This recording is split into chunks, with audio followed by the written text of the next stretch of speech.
শ্রুতি শিক্ষালয়ে তোমাদের সকলকে স্বাগত। আজকে নবম শ্রেণীর বাংলা পাঠ্য প্রেমেন্দ্র মিত্রের নিরুদ্দেশ পড়ে শোনাব। লেখক প্রেমেন্দ্র মিত্র আধুনিক বাংলা সাহিত্যে প্রখ্যাত কবি এবং লেখক। প্রথম কাব্যগ্রন্থ প্রথমা, ঘনাদা চরিত্রের স্রষ্টা। বহু ছোট গল্প তিনি লিখেছেন। তার আজকে নিরুদ্দেশ গল্প পড়া শুরু করছি। দিনটা ভারী বিশ্রী। শীতের দিনে বাদলার মতো এত অস্বস্তিকর আর কিছু বোধহয় নাই। বৃষ্টি ঠিক যে পড়িতেছে তা নয়, কিন্তু মেঘাচ্ছন্ন আকাশ ও ম্লান পৃথিবী কেমন মৃতের মতন অসাড় হইয়া আছে। সোমেশ হঠাৎ আজ আসিয়া না পড়িলে কেমন করিয়া দুপুরটা কাটাইতাম বলিতে পারি না, কিন্তু সোমেশও আজ যেন কেমন হইয়া আসিয়াছে। খবরের কাগজটা দু একবার উল্টাইয়া পাল্টাইয়া সোমেশের সামনে ফেলিয়া দিয়া বলিলাম, এ একটা আশ্চর্য ব্যাপার দেখেছ? কি? আজকের কাগজে একসঙ্গে 7টা নিরুদ্দেশ বিজ্ঞাপন। সোমেশ কোনো কৌতূহল প্রকাশ করিল না। যেমন বসিয়াছিল তেমনি উদাসীনভাবেই শুধু সিগারেটের ধোঁয়া ছাড়িতে লাগিল। নিস্তব্ধ ঘরের ভেতর ধোঁয়ার কুণ্ডলী শুধু ধীরে ধীরে পাক খাইতে খাইতে ঊর্ধ্বে উঠিতেছে। এমন সমস্তই নিশ্চল নিস্তব্ধ। বাইরের অসারতা যেন আমাদের মনের ওপরও চাপিয়া ধরিয়াছে।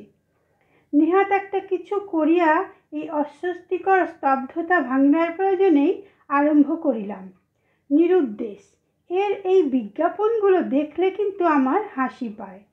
অধিকাংশ ক্ষেত্রেই ব্যাপারটা কি হয় জানো তো? ছেলে হয়তো রাত করে থিয়েটার দেখে বাড়ি ফিরেছেন, এমন তিনি প্রায়ই ফিরে থাকেন আজকাল। খেতে বসবার সময় বাবা কয়েকদিন খোঁজ করেছেন, কোথায় গেলেন বাবু তোমার গুণধর পুত্রটি? লুকোনো পুঁজি থেকে মা বিকেলে ছেলের পেরাপিরিতে টাকা কটা বার করে দিয়েছেন, সুতরাং তিনি জেনে শুনে মিথ্যে আর বলতে পারেন না, চুপ করে থাকেন। বাবা বলে যান, এত রাত্রেও বাবুর আসবার সময় হলো না। আর বারে তো ফেল করে মাথা কিনেছেন, এবারও কি করে কৃতার্থ করবেন বুঝতেই পারছি। পয়সাগুলো আমার খোলামকুচি কিনা, তাই নবাব পুত্তুর যা খুশি তাই করছেন। দূর করে দেব, এবার দূর করে দেব। এই মৌখিক আস্ফালনে হয়তো ব্যাপারটা শেষ হতে পারত, কিন্তু ঠিক সেই সময় গুণধর পুত্রের প্রবেশ। বাবা ঝোঁকটা আর কাটিয়ে উঠতে পারেন না, নিজের কাছে মান রাখবার জন্যেও কিছু বলতে হয়। কতটা রাগ দেখানো উচিত ঠিক করতে না পেরে বলার মাত্রাটা একটু বেশি হয়ে পড়ে। শেষ পর্যন্ত বাবা বলেন, এমন ছেলের আর দরকার নেই, বেরিয়ে যা। অভিমানী ছেলে আর কিছু না হোক পিতৃদেবের এই আদেশ তৎক্ষণাৎ পালন করতে উদ্যত হয়। মা কোন দিকে সামলাবেন বুঝতে না পেরে কাতরভাবে শুধু বলেন, আহা, খাওয়া দাওয়ার সময় কেন এসব বলো তো, পরে বললেই তো হতো। বাবা এবার মারমুখী হয়ে ওঠেন, তোমার আস্কারাতেই তো উচ্ছন্নে গেছে, মাথাটি তো তুমিই খেয়েছো আদর দিয়ে। মা চলে চোখ মোছেন, ছেলে বিশাল পৃথিবীতে নিরুদ্দেশ যাত্রায় বেরিয়ে পড়ে। পরের দিন ভয়ানক কাণ্ড। মা সেই রাত থেকে দাঁতে দাঁতটুকু কাটেনি। আজকের দিনও বিছানা থেকে উঠবেন মনে হয় না। বাবারও হয়তো রাত্রে ঘুম হয়নি, কিন্তু সে কথা প্রকাশ করবেন কোন মুখে? গৃহিণীকে ধমক দিয়ে বলেন, মিছিমিছি প্যান করো না, অমন ছেলে যাওয়াই ভালো। মার কান্না আবার উচ্ছ্বসিত হয়ে ওঠে। বাবা এবার দাঁত খিচিয়ে বললেও নিজের মনে আসার কথাটাই বোধহয় জানান, তাও গেলে তো বাঁচতাম, এবেলায় দেখো সুরসুর করে আবার ফিরে আসবে, এমন বিনি পয়সার হোটেলখানা পাবে কোথায়? মা এবার অশ্রুসিক্ত স্বরে বলেন, এই দারুণ শীতে কাল সারা রাত কোথায় রইল কে জানে, কি করে বসে আমার তাই ভয়। হ্যাঁ ভয়। বাবা কথাটাকে ব্যঙ্গ করেই উড়িয়ে দিতে চান। তোমার ছেলে কিচ্ছু করেনি গো, কিছু করেনি। দিব্যি আছে কোনো বন্ধুর বাড়ি, অসুবিধে হলেই এসে দেখা দেবে। মার কান্না তবু থামে না। কীরকম অভিমানী জানো তো? বিরক্ত হতে বাবা বেরিয়ে যান। সন্ধ্যাবেলা অফিস থেকে ফিরে এসে দেখেন অবস্থা গুরুতর। ছেলে ফেরেনি, মা শয্যা থেকে আর উঠবেন না বলেই পণ করেছেন। না, আর থাকতে দিলে হয় না, এই অশান্তির চেয়ে বনবাস ভালো বলে বাবা বেরিয়ে পড়েন এবং ওঠেন গিয়ে একবারে খবরের কাগজের অফিসে। খবরের কাগজের অফিসের ব্যাপারটা বড় জটিল। কোন দিকে কি করতে হয় কিছু বোঝা যায় না। খানিক এদিক ওদিক বিমূঢ়ভাবে ঘুরে একদিকের একটা অফিস ঘরে ঢুকে পড়ে নিরীহ চেহারার এক ভদ্রলোককে বেছে নিয়ে সাহস করে জিজ্ঞাসা করেন, আপনাদের কাগজে এই একটা খবর বার করতে চাই। নিরীহ চেহারার লোকটি হঠাৎ মুখ তুলে ব্যঙ্গের স্বরে বলেন, খবর? কেন, আমাদের খবরগুলো পছন্দ হচ্ছে না? আমরা কি এতদিন রামযাত্রা বার করেছি? বাবা একটু হতভম্ব হয়ে একবার অসহায়ভাবে চারিদিকে তাকান। পাশের যে ভদ্রলোকটির মুখ দেখে অত্যন্ত রূঢ় প্রকৃতির মনে হয়েছিল, তিনিই সহানুভূতির স্বরে বলেন, আহা, কি করছো? ভদ্রলোক কি বলতে চান শোনোই না, বসুন আপনি। বাবা একটা চেয়ারে একটু অপ্রস্তুতভাবে বসবার পর তিনি বলেন, কি খবর বলছিলেন? আগে ঠিক খবর নয়, এই একটু বিজ্ঞাপন। বিজ্ঞাপন? কিসের বিজ্ঞাপন? কতটা স্পেস দরকার? কপি এনেছেন? বাবা আরও বিমূঢ়ভাবে বলেন, আগে ঠিক বিজ্ঞাপন নয়, এই আমার ছেলে বাড়ি থেকে চলে গিয়েছে। তাকে আর কথা শেষ করতে হয় না। টেবিলের ওপর দিক থেকে ভদ্রলোক বলেন, ও বুঝেছি, নিরুদ্দেশ। কি দেবেন, চেহারার বর্ণনা না ফিরে আসবার অনুরোধ? বাবা যেন এতক্ষণে কুল পেয়ে বলেন, আগে হ্যাঁ, ফিরে আসবার অনুরোধ। ওর মা বড় কান্নাকাটি করছে। বুঝেছি, রাগারাগি করে গিয়েছে বুঝি। ভদ্রলোক একটা কাগজের প্যাড বাবার দিকে এগিয়ে দিয়ে বলেন, নিন, লিখে দিন। লিখে? বাবার মুখে বিপদগ্রস্ত ভাব অত্যন্ত স্পষ্ট। ভদ্রলোক দয়াপরবশ হয়ে বলেন, আচ্ছা, আমরা লিখে দেবক্ষণ, আপনি শুধু নামটামগুলো লিখে যান। পরিচয় ইত্যাদি দিয়ে যাবার সময় বাবা অনুরোধ করেন, একটু ভালো করে লিখে দেবেন, ওর মা কাল থেকে জলগ্রহণ করেনি। সে বলতে হবে না, এমন লিখে দেব যে পড়ে আপনার ছেলে কেঁদে ভাসিয়ে দেবে। আপনি নিশ্চিন্ত থাকুন। আশ্বস্ত হয়ে বাবা ঘরে ফেরেন, কিন্তু অশ্রুসজল বিজ্ঞাপন বার হবার আগেই দেখেন ছেলে ঘরে এসে হাজির। অনুতপ্ত হয়ে সে এসেছে মনে করো না, সে বাড়িতে থাকতে আসেনি, শুধু একবার চলে যাবার আগে তার গোটাকতক বই নিতে এসেছে। এবার মার ক্রুদ্ধস্বর শোনা যায়, তা যাবি বই কি, অমনি কুলাঙ্গার তুই তো হয়েছিস। কোনো ছেলে যেন আর বকুনি খায় না, তুই একেবারে পীর হয়েছিস। কাল সারা রাত দু চোখের পাতা এক করেনি তো তা জানিস? ভেবে ভেবে চেহারাটা আজ কী হয়েছে দেখে আয়, উনি তেজ করে চলে যাবেন। বাবা এবার ভেতরে ঢুকে মৃদুস্বরে বলেন, আহ, আর বকাবকি কেন? মা ধমক দিয়ে বলেন, তুমি থামো, অত আদর ভালো নয়। একটু বকুনি খেয়েছেন বলে বাবু বাড়ি ছেড়ে চলে যাবে, এত বড় স্পর্ধা। অধিকাংশ নিরুদ্দেশের বিজ্ঞাপনের ইতিহাসে এই। সোমেশের সিগারেটটা তখন শেষ হইয়াছে। এতক্ষণ ধরিয়া আমার কথা সে মোটেই শুনিয়াছে বলিয়া মনে হয় না। একবার একটু নড়িয়া বসিতেও তাহাকে দেখি নাই। একটু বিরক্ত স্বরে বলিলাম, কি হয়েছে তোমার বলো তো? মিছিমিছি আমি একলা বকে মরছি। সে কথার কোনো উত্তর না দিয়া সোমেশ হঠাৎ ছড়ানো পা গুটাইয়া লইয়া সোজা হইয়া বসিয়া সিগারেটের অবশিষ্টটুকু ফেলিয়া দিয়া তারপর বলিল, তুমি জানো না, এই বিজ্ঞাপনের পেছনে অনেক সত্যকার ট্র্যাজেডি আছে। তা থাকে যে, আমি অস্বীকার করছি না। কখনো কখনো সত্যি যে যায় সে আর ফেরে না। সোমেশ একটু হাসিয়া বলিল, না, তা বলছি না, ফিরে আসারই ভয়ানক একটা ট্র্যাজেডির কথা আমি জানি। আমি উৎসুকভাবে তাহার দিকে চাহিয়া বললাম, তার মানে?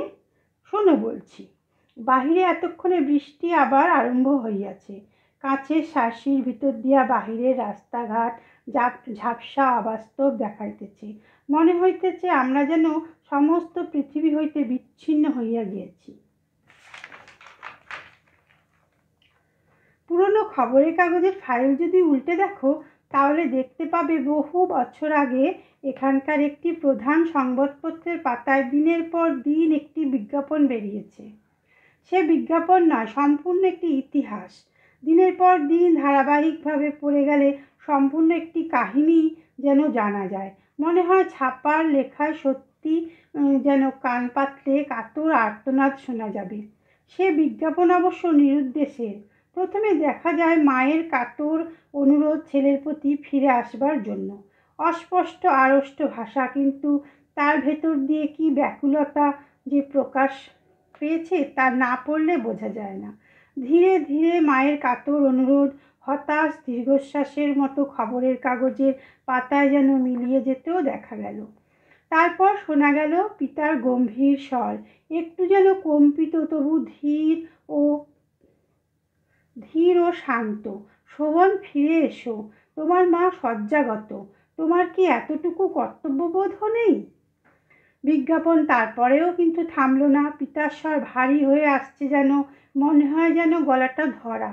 শোভন, এখন না এলে তোমার মাকে আর দেখতে পাবে না। কিন্তু শোভনের হৃদয়েতে বুঝি গলল না।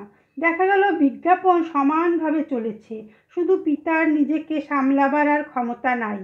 এবার তার স্বরেও কাতরতা, শুধু কাতরতা নয়, একান্ত দুর্বলতা। শোভন, জানো না আমাদের কেমন করে দিন যাচ্ছে, এসো, আর আমাদের দুঃখ দিও না। বিজ্ঞাপন ক্রমশ হতাশ, হাহাকার হয়ে উঠল, তারপর একেবারে গেল বদলে। আর শোভনকে উদ্দেশ্য করে কিছু লেখা নাই, সাধারণ একটি বিজ্ঞপ্তি মাত্র। এই ধরনের, এই চেহারার, এই বয়সের একটি ছেলে, আজ 1 বৎসর তার কোনো সন্ধান নেই। সন্ধান দিতে পারলে পুরস্কার পাওয়া যাবে। পুরস্কারের পরিমাণ ক্রমশ বাড়তে লাগলো খবরের কাগজের পাতায়। দোহারা ছিপছিপে একটি বছর 16-17 ছেলে, পরিচয় চিহ্ন ঘাড়ের দিকে, ডান কানের কাছে একটি বড় জরুল। জীবিত না মৃত এতটুকু যদি কেউ সন্ধান দিতে পারে তাহলেও পুরস্কার পাওয়া যাবে। সোমেশ চুপ করিল খানিকক্ষণের জন্য। জলের ছাটে সার্সির কাঁচ একেবারে ঝাপসা হইয়া গিয়াছে। ঘরের ভিতর ঠান্ডায় মনে হইতেছে একটা কম্বল টম্বল জড়াইতে পারিলে ভালো হয়। বলিলাম, এ তো গেল বিজ্ঞাপনের উপাখ্যান, আসল ব্যাপারের কিছু জানো নাকি? জানি। শোভনকে আমি জানতাম। সে যে কোনো ভয়ঙ্কর অভিমানের বশে বাড়ি ছেড়ে এসেছিল তা মনে করো না। বাড়ি ছাড়াটাই তার কাছে একান্ত সহজ। ছুতোটা যা হোক কিছু হলেই হলো। পৃথিবীতে 2-1 লোক আসে জন্ম থেকেই একেবারে নির্লিপ্ত মন নিয়ে। তারা ঠিক কঠিন হৃদয় নয়, বরং বলা যেতে পারে তাদের মন তৈলাক্ত। পিচ্ছিল বলে তারা কোথাও ধরা পড়ে না, কিছুই তাদের মনে দাগ দিতে পারে না। শুনলে আশ্চর্য হবে, খবরের কাগজের বিজ্ঞাপনের সংবাদ জানলেও সেগুলো সে অনুসরণই করেনি। কোনো দিন চোখে পড়েছিল হয়তো, তারপর অনায়াসে সেগুলো গেছিল ভুলে। বাড়ির বাইরে যে সমস্ত দুঃখ অসুবিধার অন্য কেউ হলে হয়রান হয়ে পড়তো, তার ভেতরেই সে পেয়েছে মুক্তির স্বাদ। অন্য কেউ যাই ভাবুক, সে নিজেকে একটি ছোট সংসারের আদরের ছেলে হিসেবে শুধু ভাবতে পারেনি। কিন্তু বিজ্ঞাপন যেদিন হঠাৎ বন্ধ হয়ে গেল, সেদিন কেন বলা যায় না, তার উদাসীন মনও বিচলিত হয়ে উঠল। বিজ্ঞাপন বন্ধ হয়েছিল একটু অসাধারণভাবে, ক্লান্তভাবে চলতে চলতে। একদিন হঠাৎ তা থেমে যায়নি। হঠাৎ যেন একটা ভয়ঙ্কর দুর্ঘটনার সংবাদপত্রের পাতা স্তব্ধ হয়ে গেল। শোভনের চেহারার বর্ণনার বদলে হঠাৎ একদিন দেখা গেল, শোভন, তোমার মার সঙ্গে আর তোমার বুঝি দেখা হলো না, তিনি শুধু তোমারই নাম করছেন এখনো। তারপর আর কোনো বিজ্ঞাপন দেখা গেল না। প্রায় 2 বছর তখন কেটে গেছে। শোভন একদিন হঠাৎ গিয়ে হাজির তার দেশে। একটা ব্যাপারে শোভনের প্রকৃতির খানিকটা পরিচয় পাবে, সে কথাটা আগে বলিনি। শোভন সাধারণ মধ্যবিত্ত ঘরের ছেলে নয়। সম্পন্ন বললেও তাদের ঠিক বর্ণনা করা হয় না। তাদের প্রাচীন জমিদারি অনেক দুর্দিনের ভেতর দিয়েও এসেও তখনও তেমন ক্ষয় পায়নি। শোভনই তার একমাত্র উত্তরাধিকারী। সোমেশ একটু থামতেই আমি বললাম, যাক, শেষটুকু আর তা না বললেও চলবে, বুঝতে পেরেছি। সোমেশ একটু হাসিয়া কোনো উত্তর না দিয়া বলিয়া চলিল, 2 বছর স্বাধীন জীবনের দুঃখ কষ্ট গায়ে না মাখলেও তার ছাপ শোভনের ওপর পড়েছে। 2 বছরে সে অনেক পরিবর্তিত হয়েছে। কিন্তু তাই বলে তাদের কর্মচারীরা তাকে চিনতে পারবে না এতটা আশঙ্কা করেনি। শোভন দেশে পৌঁছে সোজাসুজি তাদের বাড়ি ঢুকছিল। প্রথমে তাকে বাধা দিলেন তাদের পুরনো নায়েব মশাই। কাকে চান? শোভন হেসে বললে, কাউকে না, বাড়িতে যেতে চাই। নায়েব মশাই তার দিকে খানিক তীক্ষ্ণ দৃষ্টিতে তাকিয়ে থেকে তারপর একটু স্মিত হাস্যে বললেন, ও কিন্তু এত তাড়াতাড়ি কেন? আসুন, বাড়িতে একটু বিশ্রাম করুন। শোভন অবাক হয়ে বললে, সে কি হয়েছে নায়েব মশাই? না না, হয়নি কিছু। মা ভালো আছেন? শোভনের প্রশ্ন এবারে সত্যি ব্যাকুলতা ছিল। নায়েব মশাই তেমনই অদ্ভুত হাসি হেসে বললেন, ভালো আছেন বই কি, আসুন আসুন আমার সঙ্গে। শোভন তবু বললে, কিন্তু ভেতরে গেলেই তো হয়। নায়েব মশাই একটু যেন কঠিন স্বরে বললেন, না, হয় না, আপনি আমার সঙ্গে আসুন। শোভন রীতিমতো বিমূঢ় অবস্থায় আবার নায়েব মশাইকে অনুসরণ করে বাড়িতে গিয়ে উঠল। 2 বছরে সেখানে কিছু কিছু পরিবর্তন হয়েছে। পুরনো সরকার তাদের নেই, নতুন 2টি লোক সেখানে বসে খাতা লিখছে। তার পরিচিত বৃদ্ধ খাজাঞ্চি মশাইকে দেখে সে যেন আশ্বস্ত হলো। নায়েব মশাই তাকে একটা চেয়ারে বসতে বলে খাজাঞ্চি মশাইকে উদ্দেশ্য করে বললেন, ইনি ভিতরে যেতে চাইছেন। শোভনের কাছে নায়েব মশাইয়ের গলার স্বর কেমন যেন অস্বাভাবিক মনে হলো। খাজাঞ্চি মশাই নাকে ওপরকার চশমাটা একটু আঙুল দিয়ে তুলে তার দিকে চেয়ে বললেন, ও, ইনি আজই এসেছেন বুঝি? হ্যাঁ, এইমাত্র। শোভন এবার অধীরভাবে বলে উঠল, আপনারা কি বলতে চান স্পষ্ট করে বলুন। মার কি কিছু হয়েছে? বাবা কেমন আছেন? চারিধারে সব কটা দৃষ্টি তার ওপর অদ্ভুতভাবে নিবদ্ধ। খানিকক্ষণ সকলেই নীরব। তারপর নায়েব মশাই বললেন, তারা সবাই ভালো আছেন, কিন্তু এখন তো আপনার সঙ্গে দেখা হবে না। এবার শোভন ক্রুদ্ধ হয়ে উঠল, কেন দেখা হবে না? আপনাদের কি মাথা খারাপ হয়েছে? আমি চললুম। শোভন উঠল, কিন্তু নায়েব মশাই দরজার কাছে সামান্য কিছু এগিয়ে গিয়ে শান্তভাবে বললেন, দেখুন, মিছিমিছি কেলেঙ্কারি করে লাভ নেই, তাতে ফল কিছু হবে না। হঠাৎ শোভনের কাছে সমস্ত ব্যাপারটা ভয়ঙ্করভাবে স্পষ্ট হয়ে উঠল। সে বিস্মিত ভীত কণ্ঠে বলল, আপনারা কি আমাকে চিনতে পারছেন না? সকলে নীরব। আমি শোভন, বুঝতে পারছেন না আমি শোভন? নায়েব মশাই এবার বললেন, আপনি একটু দাঁড়ান, আমি আসছি। পাশের ঘরে গিয়ে টেবিলের একটা ড্রয়ার খুলে তিনি একটা জিনিস এনে শোভনের হাতে দিলেন। তারই একটা পুরনো ফটো, সাধারণভাবে তোলা, একটু অস্পষ্ট হয়ে এসেছে একটু। নায়েব মশাই বললেন, চেনেন একে? শোভন বিস্মিত কণ্ঠে বললে, এ তো আমারই ফটো, দেখুন ভালো করে, আপনারাই মিলিয়ে নিন। না, এ অসহ্য। চুলগুলো মুঠি করে ধরে সে বসে পড়ল। নায়েব মশাই তার সঙ্গে বসে বললেন, দেখুন, কিছু মনে করবেন না, আপনার সঙ্গে একটু মিল আছে সত্যি, কিন্তু এর আগে আরও দুজনের সঙ্গে ছিল, মায় জরুল পর্যন্ত ছিল। আমাদের এ নিয়ে গোলমাল করতে না আছে। আমরা কিছু হাঙ্গামা করব না, আপনি এখন চলে যেতে পারেন। শোভন উদ্ভ্রান্তভাবে সকলের দিকে চেয়ে দেখল। সকলের দৃষ্টিতে অবিশ্বাস। কাতরভাবে বলল, একবার শুধু আমি বাবা মার সঙ্গে দেখা করব। আপনারা বিশ্বাস করছেন না, কিন্তু একবার আমায় শুধু দেখা করতে দিন। নায়েব মশাই হতাশভাবে হাতের ভঙ্গি করে বললেন, শুনুন তাহলে, 7 দিন আগে শোভন মারা গেছে, তার মৃত্যুর খবর আমরা পেয়েছি। শোভন এই অবস্থাতে না হেসে পারলে না, বললে, কেমন করে মারা গেল? তার কণ্ঠস্বরে বিদ্যুৎ উপেক্ষা করে নায়েব মশাই বললেন, মারা গিয়েছে রাস্তায় গাড়ি চাপা পড়ে অপঘাতে। নাম ধাম পরিচয় পাওয়া সম্ভব হয়নি, কিন্তু যারা দুর্ঘটনার সময় উপস্থিত ছিল তাদের কয়েকজন খবরের কাগজে আমাদের বিজ্ঞাপন দেখে আমাদের সব কথা জানিয়েছেন।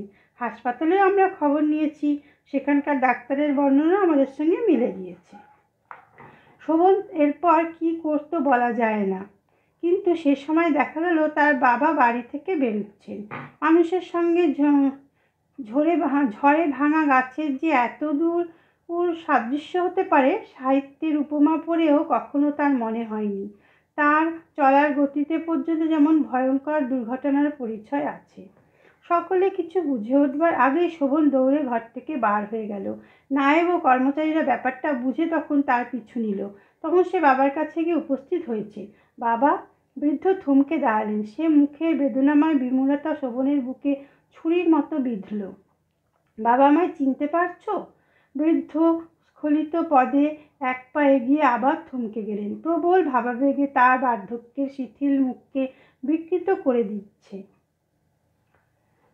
না, তখন নায়েব মশাই ও কর্মচারীরা এসে পড়েছেন। বৃদ্ধ কম্পিত হাত তুলে কম্পিত স্বরে বললেন, কে? নায়েব মশাই শোভনের কাঁধে দৃঢ়ভাবে হাত রেখে বললেন, না, কেউ না। সেই সেবারের মতো। এই নিয়ে 3 বার হলো। একজন কর্মচারী বললে, আমরা আসতে দিইনি, হঠাৎ আমাদের হাত ছাড়িয়ে।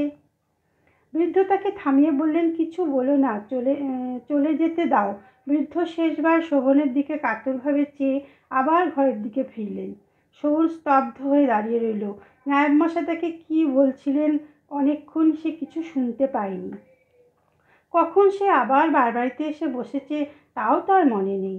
আচ্ছন্নতা তার খানিক বাদে কাটে।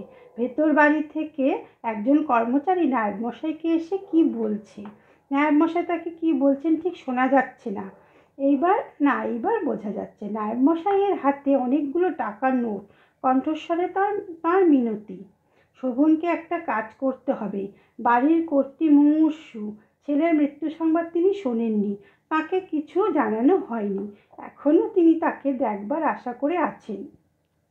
সেই জন্যই বুঝি তিনি মৃত্যুতেও শান্তি পেতে পারছেন না। শোভনকে তার হারানো ছেলে হয়ে একবার দেখা দিতে হবে। মুমূর্ষুর নিষ্প্রভ দৃষ্টিতে কোনো কিছু ধরা পড়বে না। হারানো ছেলের সঙ্গে তার সত্যি সাদৃশ্য আছে। মৃত্যু পথযাত্রীকে এই শেষ সান্ত্বনাটুকু দেবার জন্য জমিদার নিজে তাকে কাতর অনুরোধ জানিয়েছেন। তাতে এতে কোনো ক্ষতি নেই। নায়েব মশাইয়ের নোটের তাড়াটা শোভনের হাতে গুঁজে দিলেন। সোমেশ চুপ করিল। খানিকক্ষণ বাইরের বৃষ্টির শব্দ ছাড়া আর কোনো শব্দ নেই। আমি অবশেষে বললাম, সোমেশ, তোমার কানের কাছে একটা জরুল আছে। সোমেশ হাসিয়া বলিল, সেই জন্যেই গল্প বানানো সহজ হলো। কিন্তু কেন বলা যায় না? শীতের বাদলের এই শীতল প্রায়ান্ধকার অস্বাভাবিক অপরাহ্নে তার হাসিটাই বিশ্বাস করতে আমার প্রবৃত্তি হইল না। আজ এই পর্যন্তই। চ্যানেলটি সাবস্ক্রাইব করার অনুরোধ রইল।